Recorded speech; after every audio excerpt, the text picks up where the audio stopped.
Baik, salam jumpa dengan saya Banu Prastio, pengajar mata kuliah Pancasila. Hari ini saya akan menerangkan terkait rencana pembelajaran semester atau RPS mata kuliah Pancasila yang akan kita pakai selama 1 semester ke depan. Rekan-rekan nanti bisa mengakses RPS tersebut di dalam Classroom masing-masing yang sudah saya siapkan di dalam MyITS Academics ya. Nanti teman-teman bisa mengakses itu.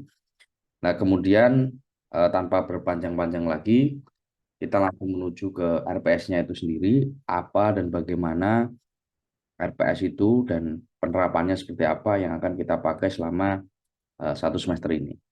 Baik, izinkan saya share screen terlebih dahulu. Oke, di sini rekan-rekan bisa melihat RPS-nya, yakni rencana pembelajaran semester atau lesson plan-nya. Nah, dalam menyampaikan materi ini, saya menggunakan metode DIA, yakni Delivery, Interaction, dan kemudian Assessment.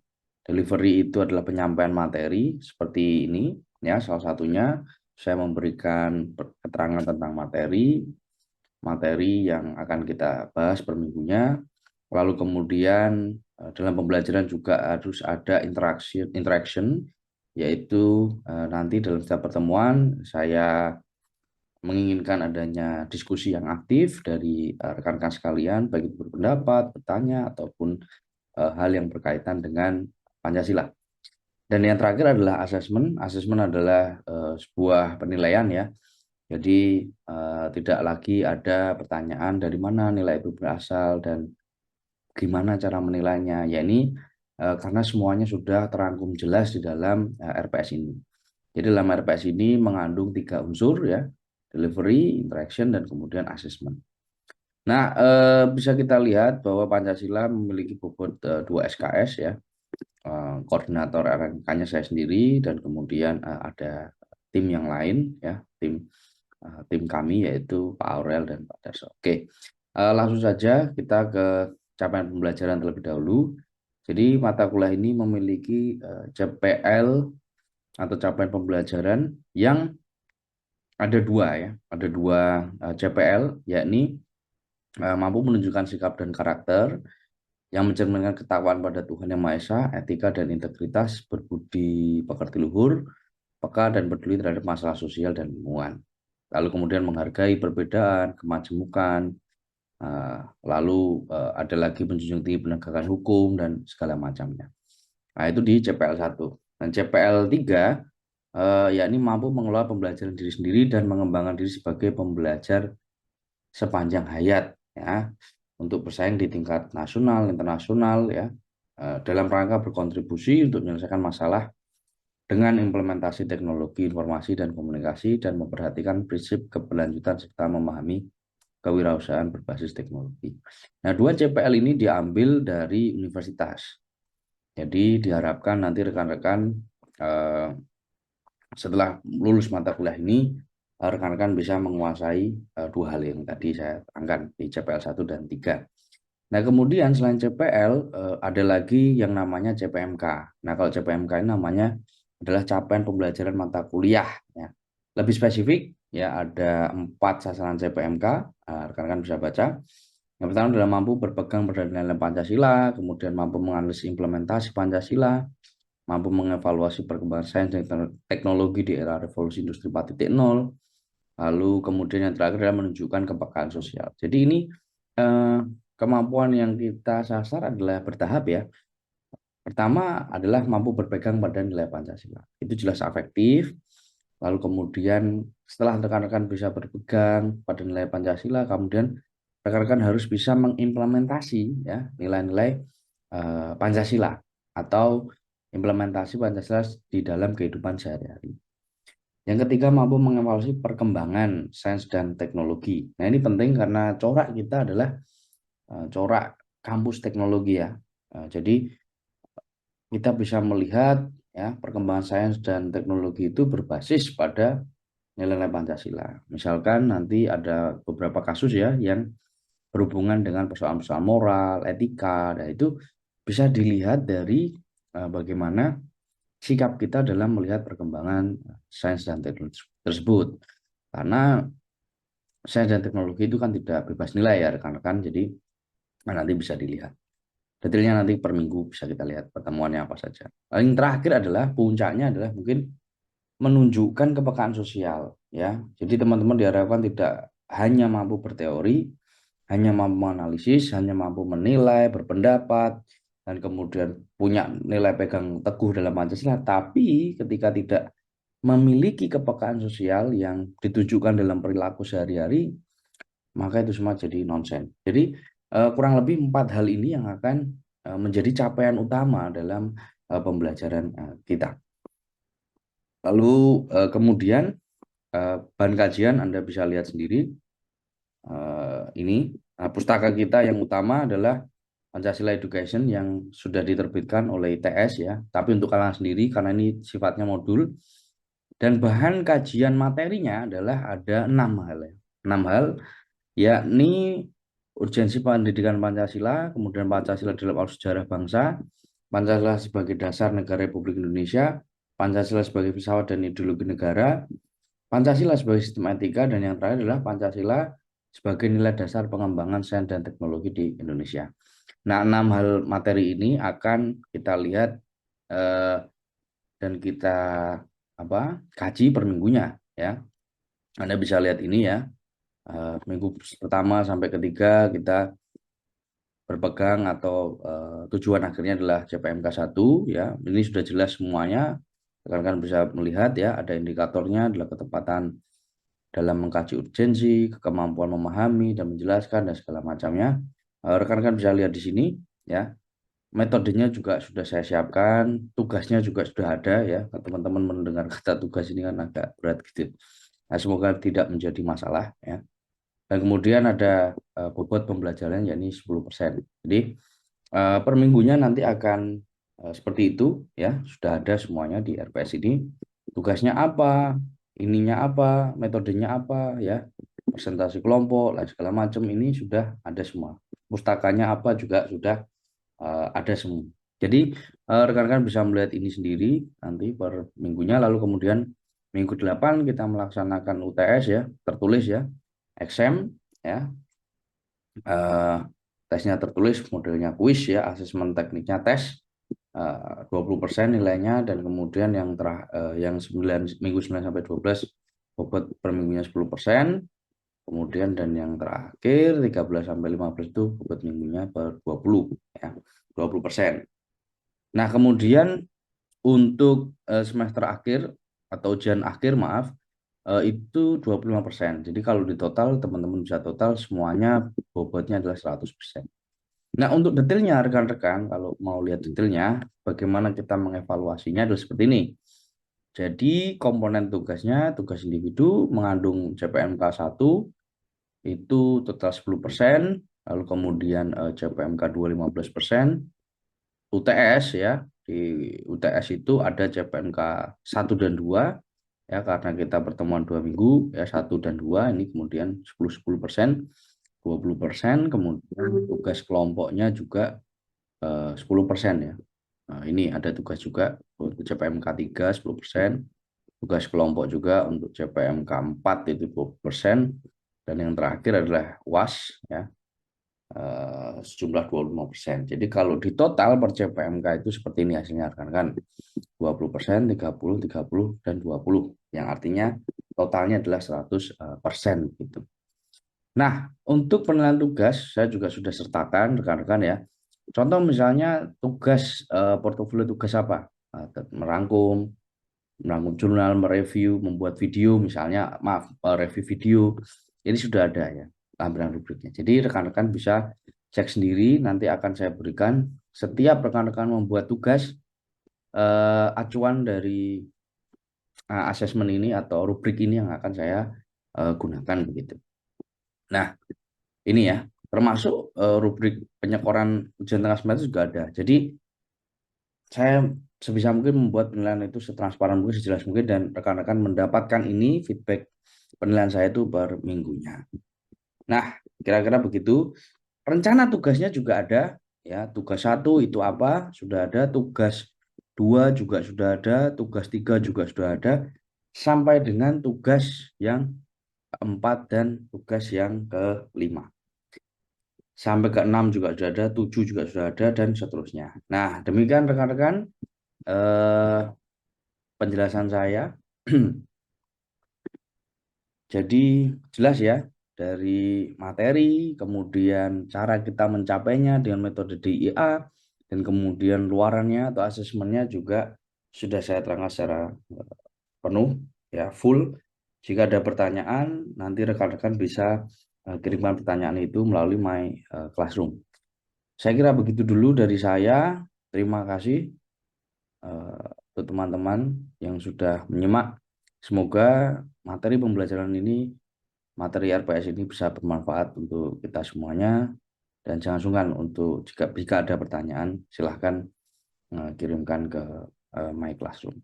Selamat berjumpa di pembelajaran di kelas. Terima kasih. Baik, kita langsung menuju ke materi yang pertama, rekan-rekan. Pancasila dalam arus sejarah bangsa part 1. Jadi ada 2 part. Part 1 pertemuan ini, part 2 pertemuan berikutnya. Nah, next mas, tolong. Next lagi. Nah, outline dalam perkuliahan kita ada 2 bagian besar. Yang pertama, sejarah penemuan Pancasila sebagai identitas, jiwa bangsa, dan perjanjian hukum. Yang kedua adalah sejarah penentuan, perumusan, dan penetapan Pancasila ini. Kenapa ini penting? Karena kita saat ini berdebat tentang Pancasila, apakah Pancasila itu ideologi, filsafat atau apapun, tapi kita lupa bahwa Pancasila itu punya sejarah juga yang kalau kita membahas itu, kita pasti ngomong sejarahnya. Nggak bisa kalian membahas itu langsung. Karena apa? Untuk memahami orang saja dilihat sejarahnya. Misalnya, mohon maaf, ada orang yang punya sekarang itu dia bisa sukses. Pasti kalian tanya, kira-kira dulu gimana sih kok bisa sukses? Begitu kan? Nah, sama dengan Pancasila.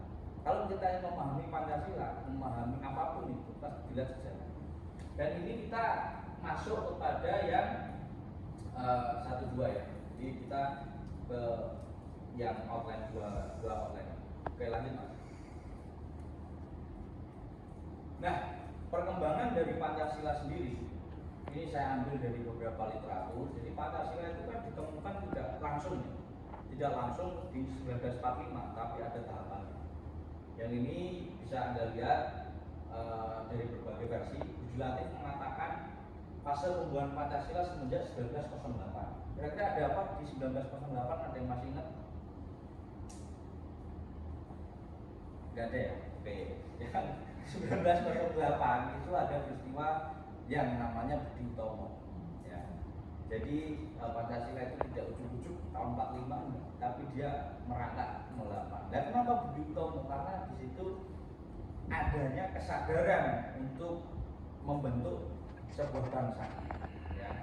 Kok bangsa kita, mohon maaf, waktu itu masih terbelakang. Ini kalau terbelakang terus kita nggak akan menjadi sebuah bangsa yang baik. Makanya Budi Utomo bikinlah sebuah gerakan emansipatoris yang menginginkan adanya perubahan-perubahan itu.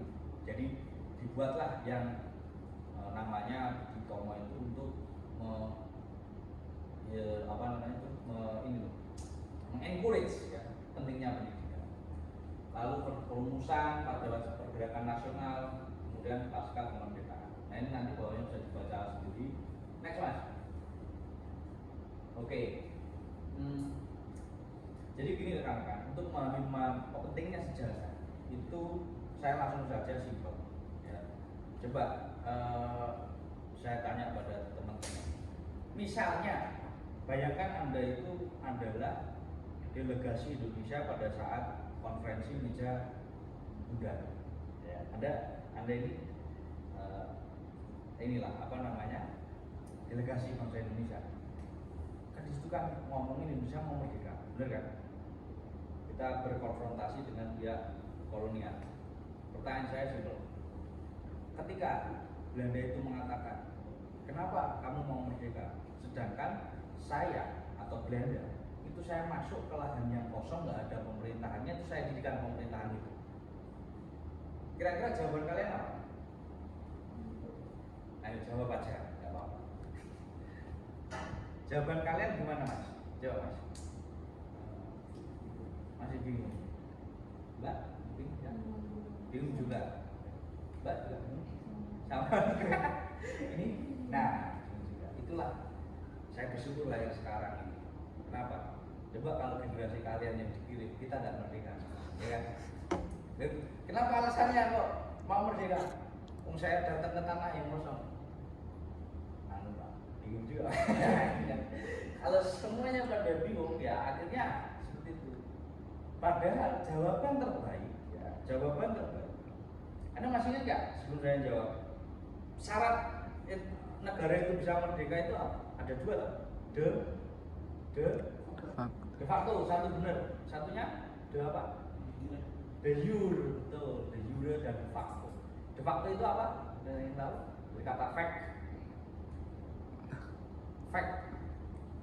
Fact bahasa Inggris itu artinya apa? Fact. Fakta. Memang benar-benar ada. De jure,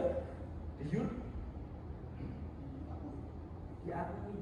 Jadi ada dua syarat, diakui dan memang benar-benar ada. Benar. Misalnya nih, kamu mohon maaf ini, kamu kehilangan sesuatu, terus kemudian saya menemukan sesuatunya itu, mungkin dompet, mungkin apa ya, jangan sampai ini cuma analogi aja. Kamu tanya, saya satpam nih, ya. Pak, tadi ada dompet kehilangan. Ya, ini bukan dompetnya, ya toh, kamu kehilangan saya. Dompetnya mana ini? Benar hitam. Benar Pak, itu dompet saya Pak. Saya apakah langsung percaya? Tidak. Mesti tanya dulu. Saya kan harus tanya, apa buktinya kalau ini punya? Benar kan? Nah itu namanya fakta. Ya. Membuktikan faktanya gimana? Kalau di juri itu kan pengakuan pengakuan diakui oleh negara-negara lain. Nah itu butuh lobbying, butuh negosiasi. Tapi kalau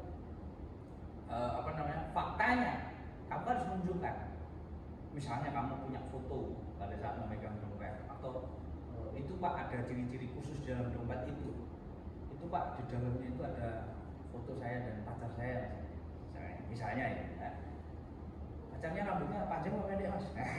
Saya tanya lagi gitu kan, untuk memverifikasi itu kalau benar ini semua buktinya ada, sudah. Negara ini, jadi saya memberikan kronologi sejarah bangsa kita itu kurang lebih ada 3. Pembuangan 08 dimulai semenjak Budi Utomo, kemudian sidang BPUPK, kemudian pengesahan di 18 Agustus. Ya. Pengesahan apa? Pengesahan Pancasila. Next mas. Terus. Next aja. Nah Pancasila itu diambil dari beberapa nilai-nilai, yaitu nilai Islam, Buddha dan budaya lokal. Ketiganya diintegrasikan menjadi satu dengan rumusan Pancasila. Ya. Jadi ini yang penting. Next.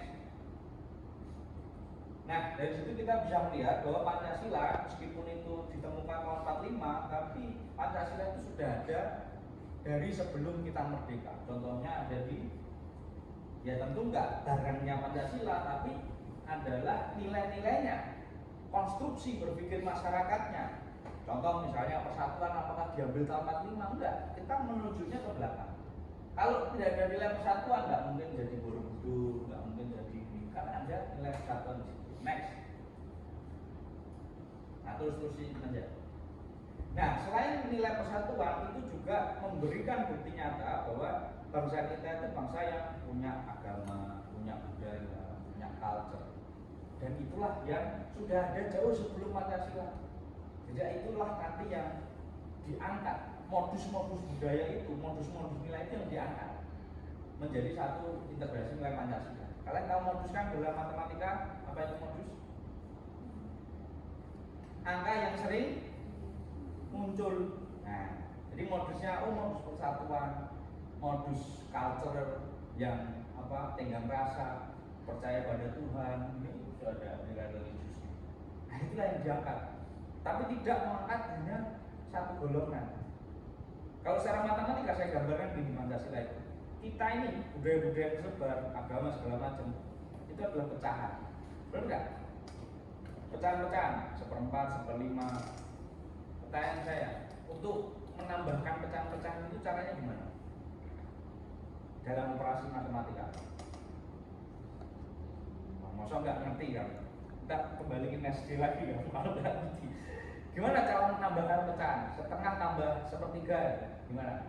Disamakan apanya dulu? Penyebutnya. Itulah yang dalam Pancasila. Samakan dulu penyebutnya, kita bisa jadi bersatu kita. Oke, next. Nah, intinya ini. Jadi nilai-nilai yang ada dikristalisasi, dijadikan satu dari kerajaan-kerajaan ini menjadi Pancasila. Itu dasar sejarahnya. Next lagi. Nah ini saya kira sudah. Next lagi. Next saja mas. Nah ini ada tahun lebih. Next lagi. Habis ya. Nah ini next terus. Maksudnya poin-poinnya dikeluarkan balik-balik terus sampai poinnya semuanya. Nah dalam pertemuan ini tidak hanya Pancasilanya saja yang kita lihat, tapi konteks sejarah secara keseluruhan. Kesalahan kita membenci sejarah dan lain sebagainya. Kenapa? Karena satu, kita nggak bisa menemukan kebanggaan di masa sekarang. Berarti ada kegagalan dalam memahami sejarah kita. Ini pentingnya. Yang kedua, nggak ada kebanggaan terhadap sejarah. Contohnya apa? Contohnya adalah ketika kita promosi wisata, apa yang ditawarkan dari promosi wisata kita? Pasti wisata masa lalu, nggak ada wisata masa sekarang. Contoh misalnya, kalau kamu misalnya ada tamu dari luar negeri gitu ya, mungkin dari Somalia, apa yang menarik di Indonesia?